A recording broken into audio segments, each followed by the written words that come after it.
ಕಲ್ಯಾಣಿಗಳ ಮಧ್ಯಭಾಗದಲ್ಲಿ 3 ಶಿವಲಿಂಗ ಇದೆ. ಶಿವ ಏನ್ ಮಾಡ್ತಾನೆ, ಹೂಗಳನ್ನ ಕಿತ್ಕೋತಾನೆ. ಈ ಹೂಗಳನ್ನ ಕಿತ್ಬಿಟ್ಟು ಮೊದಲನೇ ದೇವರಿಗೆ ಇಡೋದಕ್ಕಿಂತ ಮುಂಚೆ ಅವನು ಈ ಕಲ್ಯಾಣಿಯ ನೀರಿನಲ್ಲಿ ಹೂಗಳನ್ನ ಅದ್ದಬೇಕು.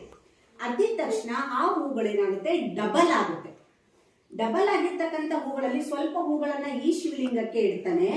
ನಂತರ ಉಳಿದಿರ್ತಕ್ಕಂಥ ಹೂಗಳನ್ನ ತಗೊಬಂದು ಎರಡನೇ ಕಲ್ಯಾಣಿ ಒಳಗಡೆ ಅದ್ದುತ್ತಾನೆ. ಮತ್ತೆ ಆ ಹೂಗಳು ಡಬಲ್ ಆಗುತ್ತೆ. ಅದರಲ್ಲಿ ಮೊದಲನೇ ಶಿವಲಿಂಗಕ್ಕೆ ಎಷ್ಟು ಹೂಗಳನ್ನ ಇಟ್ಟಿದನೋ ಎರಡನೇ ಶಿವಲಿಂಗಕ್ಕೂ ಕೂಡ ಅಷ್ಟೇ ಹೂಗಳನ್ನ ಇಡ್ತಾನೆ. ಮತ್ತೆ ಉಳಿದಿರ್ತಕ್ಕಂಥ ಹೂಗಳನ್ನ ತಂದು ಮೂರನೇ ಕಲ್ಯಾಣಿ ಒಳಗಡೆ ಅದ್ದುತ್ತಾನೆ. ಅಲ್ಲಿ ಮತ್ತೆ ಹೂಗಳು ಡಬಲ್ ಆಗುತ್ತೆ. ಈ ಎರಡೂ ಶಿವಲಿಂಗಕ್ಕೆ ಎಷ್ಟು ಹೂವ ಇಟ್ಟಿರ್ತಾನೋ ಅಷ್ಟೇ ಹೂಗಳನ್ನ ಮೂರನೇ ಶಿವಲಿಂಗಕ್ಕೂ ಕೂಡ ಇಡ್ತಾನೆ.